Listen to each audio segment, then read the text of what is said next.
Bueno, buenos días. Primero quiero agradecer a todos mis amigos de la Sociedad de Gastroenterología de Venezuela. Eh, Muchísimas gracias al doctor Hugo Gori por esta invitación que me hizo. Es para mí un honor estar con ustedes en este curso, especialmente en el capítulo de colonoscopia. Yo voy a hablarles sobre el diagnóstico diferencial de la enfermedad inflamatoria intestinal, pero desde el punto de vista principalmente endoscópico. Nosotros sabemos que la endoscopia tiene muchos escenarios clínicos en la enfermedad inflamatoria intestinal. Podemos estar hablando del diagnóstico, con la endoscopia podemos evaluar la severidad de la enfermedad, la presencia y el tratamiento de las estenosis. Podemos evaluar antes de llevar a cirugía a los pacientes, especialmente para colectomía en la colitis ulcerativa o algunos casos de enfermedad de Crohn. También vamos a evaluar a estos pacientes con endoscopia si hay algún tipo de recurrencia de la enfermedad. También podemos evaluar si la droga o el biológico no se está funcionando o no desde el punto de vista endoscópico, fuera obviamente del clínico. Y una parte muy importante, como saben todos ustedes, es la vigilancia, dado que estos pacientes tienen un riesgo no despreciable de cáncer de colon.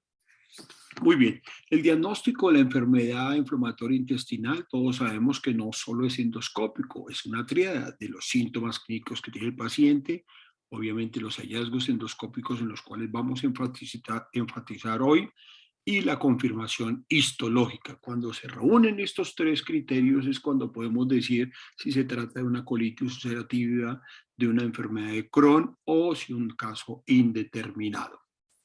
Muy bien, entonces a través de la endoscopia podemos ver casos severos como estos, podemos ver pacientes que ya tienen un cuadro más crónico y hacen los llamados pseudopólipos, podemos ver pacientes que tienen úlceras muy profundas o podemos ver que el paciente se nos recuperó después de haberle dado una terapia antiinflamatoria para, en este caso, una colitis ulcerativa que respondió muy bien al tratamiento. Eh, Casi que todos los pacientes, o la gran mayoría de los pacientes con enfermedad inflamatoria, especialmente del tipo de colitis ulcerativa, vienen por un síndrome clínico, que puede ser la colitis. Entonces, a partir de la colitis, quiero hacer el diagnóstico diferencial de todas las enfermedades que debemos descartar antes de llegar a una enfermedad inflamatoria intestinal. La colitis se diagnostica por la triada de una diarrea sanguinolenta asociada a un dolor abdominal y algunos síntomas generales en algunos pacientes con fiebre, náuseas o vómito. Pero la colitis no es solo una enfermedad, son múltiples enfermedades que podemos agruparlas en 7 grupos principales. Estos son la colitis infecciosa, que definitivamente es la más frecuente, un primer episodio de una enfermedad inflamatoria intestinal, ya sea Crohn o colitis ulcerativa. El tercer grupo son las colitis isquémicas, que no son solo vasculares, sino las asociadas al consumo de narcóticos, la obstrucción, la colitis asociada a agentes físicos como la radioterapia, la úlcera rectal o los AINES, las colitis por causas inmunológicas sistémicas, las colitis causadas por causas sistémicas y las colitis mixtas o misceláneas o que, no pueden, o que tienen varios factores que la llevan a presentar estas colitis. Definitivamente, como les decía, las colitis infecciosas son las más frecuentes y generalmente son bacterianas, principalmente Shigella, los diferentes tipos de E. coli, el Campylobacter jejuni, etc. También pueden ser causadas por parásitos, especialmente en Latinoamérica. El entomodo histolítico, ustedes saben que tiene una altísima prevalencia, virus como el citomegalovirus y la llamada proctitis, que antes se llamaba el colon gay, en el cual se veía que los pacientes con inmunosupresión adquirida tenían colitis o por Neisseria gonorrhoeae, por el herpes simple, clamidia o por el treponema. Muy bien, entonces las colitis infecciosas, como les decían, pueden simular perfectamente una enfermedad inflamatoria intestinal. En una serie de estos pacientes, hasta el 38% de los casos se encontró después de todos los estudios que eran causas infecciosas y no autoinmunes. Generalmente en la colonoscopia podemos ver cambios focales de edema, eritema, Y si tomamos biopsia, que siempre debemos tomar biopsia, vamos a ver un cuadro principalmente inflamatorio y en esto vamos a hacer un poquito de énfasis al final, en la cual, a diferencia de la enfermedad inflamatoria intestinal, que hay distorsión de criptas, en la colitis infecciosa no hay estas distorsiones. El caso anterior era una colitis bacteriana, pero como les decía, también pueden presentarse colitis asociados a parásitos. Observen este paciente que tenía múltiples parásitos en el ciego, del tipo de uncinarias estos y del tipo de tricocéfalos esto. También puede ser una colitis asociada a parásitos como la entomosis lítica, la cual presenta las llamadas úlceras en botón de camisa, que principalmente las vemos en la ampolla rectal o a nivel del ciego. También pueden ser colitis asociadas a virus, como el citomegalovirus, los cuales en la biopsia se observan inclusiones virales o los llamados núcleos en vidrios esmerilados. Generalmente pueden presentarse en las patologías las células gigantes multinucleadas. En una serie de colitis se encontró que hasta el 7% comprometían el ilion terminal y eran causas infecciosas. Una causa muy importante también de causas infecciosas en este primer grupo que estamos analizando son las colitis pseudomembranosas asociadas al Clostridium difficile, como todos sabemos. Usualmente muchos casos los podemos diagnosticar solo con hacer una rectoscopia,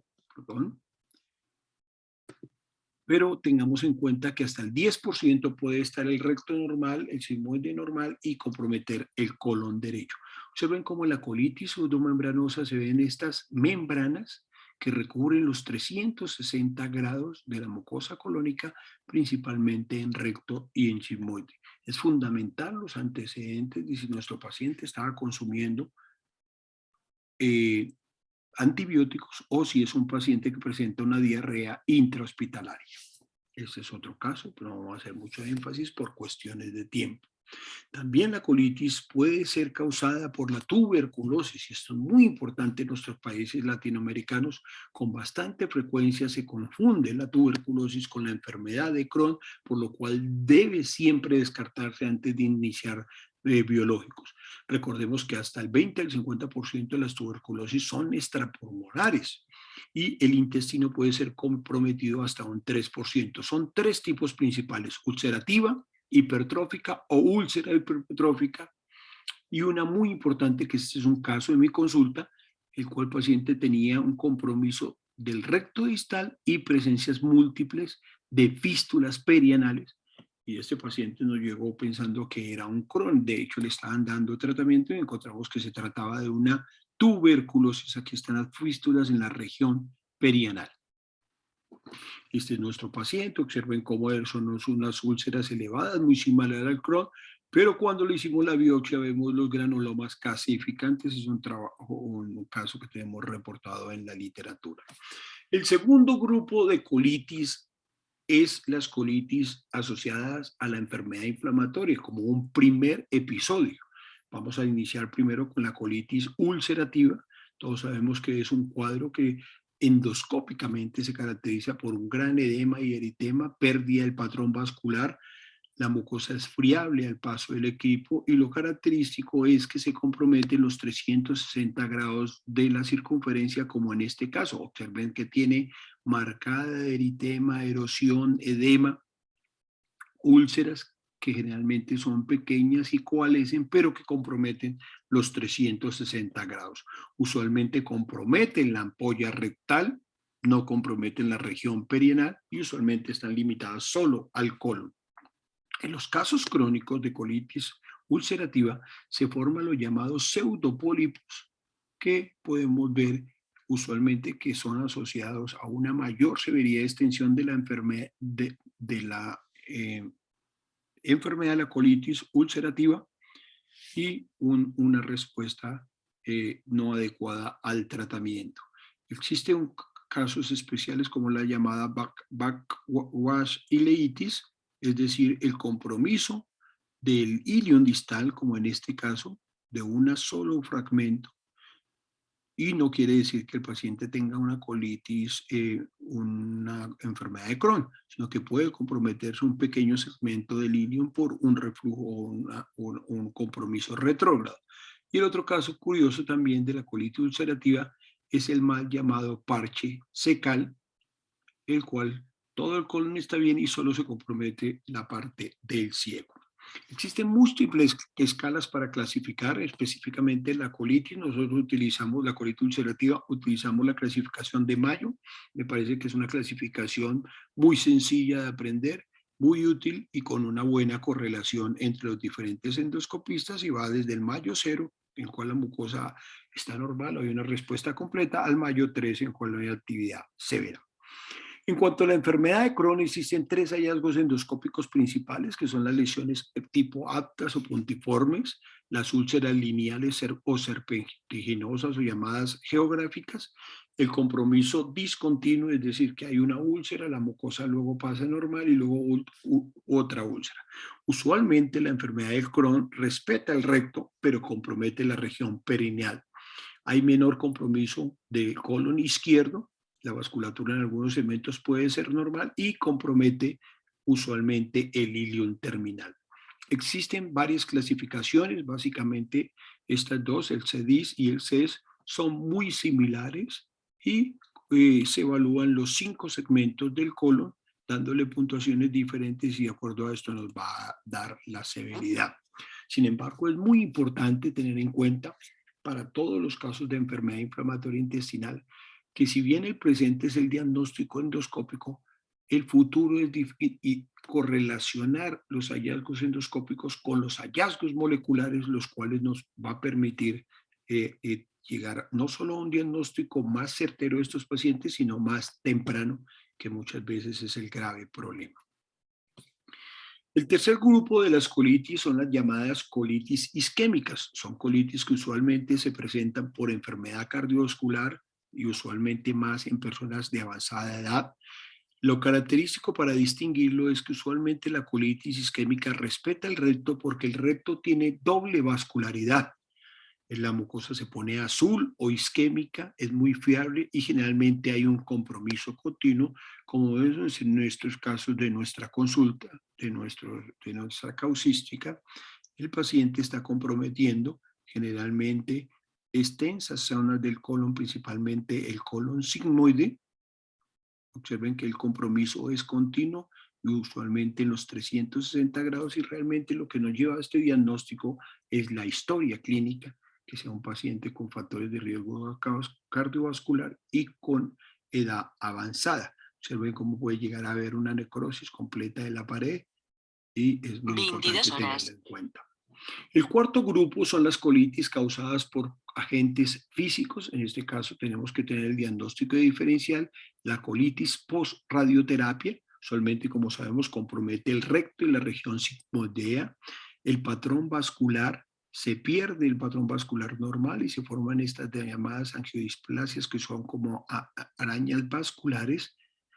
Y tenemos que tener en cuenta que la radioterapia no solo afecta la ampolla rectal, puede afectar todo el intestino, tanto el intestino grueso como el intestino delgado, en los cuales produce más que estas angiodisplasias, isquemia y fibrosis que pueden llevar a dolores crónicos y recurrentes. Otro característica en estos agentes físicos es la llamada úlcera rectal solitaria. Voy a mostrarles un ejemplo de nuestra casuística. Observen cómo es una úlcera que usualmente es grande y está en la parte distal del recto. Generalmente es una lesión firme, dura e indurada, y que generalmente el diagnóstico principal es con la enfermedad de Crohn, pero recordemos que la enfermedad de Crohn usualmente no compromete la ampolla rectal. También es importante tener el diagnóstico de los agentes físicos. La colitis asociada a los AINES tiene un compromiso segmentario similar al Crohn, pero lo característico es que forman estas llamadas pseudomembranas o disposición en membrana light, y esto usualmente son aisladas. Está obviamente el antecedente de consumo crónico de AINES y lo que nos puede llevar al diagnóstico. Existe también la mal llamada colitis post-derivación, que generalmente los pacientes que tienen colostomías por mucho tiempo y ileostomías, entonces la mucosa ha sido derivada y generalmente es una mucosa fiable o ulcerada con cambios inflamatorios agudos, generalmente en la biopsia pueden presentarse abscesos crípticos y se considera que es por la no presencia de los ácidos grasos de cadena corta que están normalmente en el colon y generalmente al cerrar la colostomía, estas colitis por derivación se mejoran. Otra cosa que tenemos que tener en el diagnóstico diferencial de la enfermedad inflamatoria intestinal que se presenta como colitis es si además de la colitis hay algún segmento del tracto gastrointestinal adicional que esté comprometido. En este caso, cuando se compromete el tracto gastrointestinal superior, debemos pensar que asociada a la colitis y un compromiso en esófago o en estómago, lo más probable es que estemos ante un paciente con enfermedad de Crohn. Esto se presenta en menos del 4% de los pacientes de Crohn y generalmente simultáneos. El diagnóstico diferencial debe ser con la sarcoidosis o con otras enfermedades granulomatosas como la tuberculosis. Esta es una paciente nuestra que tenía enfermedad de Crohn. Al hacer la endoscopia encontramos estas úlceras irregulares muy similares a las que ella tenía en el colon y le hicimos la biopsia diagnosticando enfermedad con este paciente. Desafortunadamente tuvo una evolución muy mala, muy tórpida y falleció. Un aspecto muy importante en el diagnóstico diferencial endoscópico es correlacionarlo muy bien con la biopsia. Y lo meto aquí porque debemos saber de dónde debemos tomar también la biopsia. Solamente las biopsias, pues obviamente debemos marcarlas muy bien, marcarlas adecuadamente el frasco para saber exactamente dónde se tomó. Tenemos que tener en cuenta que la enfermedad inflamatoria tiene un patrón intermitente, entonces debemos tomar unas biopsias a diferentes niveles, incluyendo el tejido normal, el cual nos aporta una información superior al 40%. Debemos también biopsiar el ilion terminal, biopsiar las microúlceras, por despreciables que sean, debemos biopsiarle porque ahí hay muchísima información. Si la úlcera es muy grande, no debemos biopsiar su centro porque es muy necrótico, sino principalmente el borde que es más activo. Quería traerle este artículo relativamente reciente en el cual nos permite a través de la biopsia saber si es anormal, si el desorden es principalmente inflamatorio o infiltrativo y de acuerdo a esto podemos discernir si se trata de una colitis como vimos isquémica, colitis hemorrágica, colitis inflamatoria o colitis eosinofílica. Pues realmente quiero enfatizar mucho en esto por cuestiones de tiempo. Simplemente discernir que cuando tratamos de diferenciar una colitis infecciosa de una colitis inflamatoria, es muy importante fijarnos no solo obviamente en la sintomatología, sino en el reporte de la endoscopia, ver si hay compromiso en parches, que es generalmente una causa infecciosa, o si es un compromiso difuso, que puede ser una causa más autoinmune. Si el paciente tiene ileitis, no quiere decir que todos son Crohn. Mire que la salmonela puede producirlo. El diagnóstico diferencial sería con Crohn. En cuanto a la patología, observen cómo la colitis infecciosa generalmente tiene un infiltrado principalmente inflamatorio y las colitis autoinmunes tienen un infiltrado principalmente plasmocitario o crónico. Observen cómo a medida que aumenta el compromiso en semanas del paciente, tiende a infiltrarse la mucosa con más células crónicas o plasmocitarias, a diferencia de la colitis infecciosa, que generalmente son las primeras semanas y la infiltración es por neutrófilos, como vemos aquí.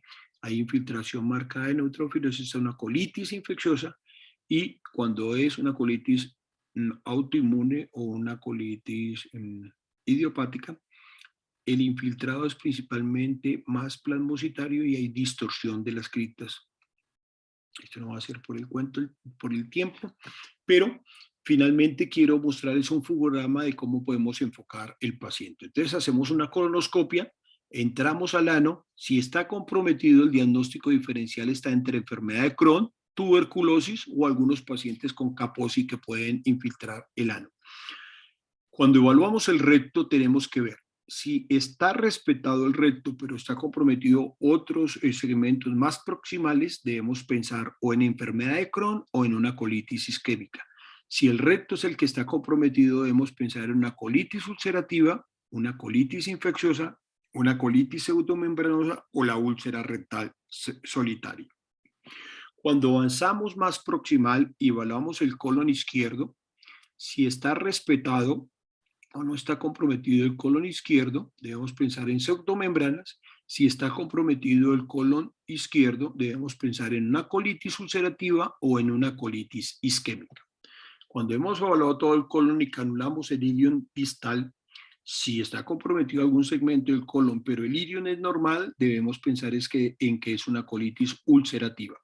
Si el ilion está comprometido, debemos pensar principalmente en una enfermedad de Crohn, pero también pueden ser causas infecciosas como lo podemos ver. Otro aspecto importante fuera del compromiso topográfico es las características de la úlcera o su patrón.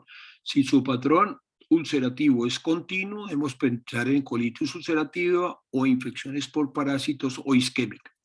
Si el compromiso es en parches, debemos pensar en la enfermedad de Crohn. Si el compromiso de la ulceración es en las llamadas úlceras en botón de camisa, debemos pensar en una colitis amibiana. Si el compromiso de la lesión es circular o lo que llamamos una membrana light, debemos pensar que se trata de una colitis asociada a AINES. Si el compromiso de la mucosa es tipo angioplasias o arañas vasculares, debemos pensar en una proctopatía por radiación. Si el compromiso es puntiforme, aislado, usualmente en el recto y en el sigmoide, debemos tener en cuenta que cuando se preparan los pacientes con fosfatos pueden presentarse estas lesiones y no se trata de una enfermedad inflamatoria. Si además del compromiso intestinal hay compromiso extraintestinal, como mostramos en el esófago, debemos pensar en que se trata de una enfermedad de Crohn. Muchísimas gracias por su atención. Voy a estar atento a todas las preguntas y poder ampliar un poco más esto, que lo hice un poquito rápido por cuestiones de tiempo. Muchísimas gracias.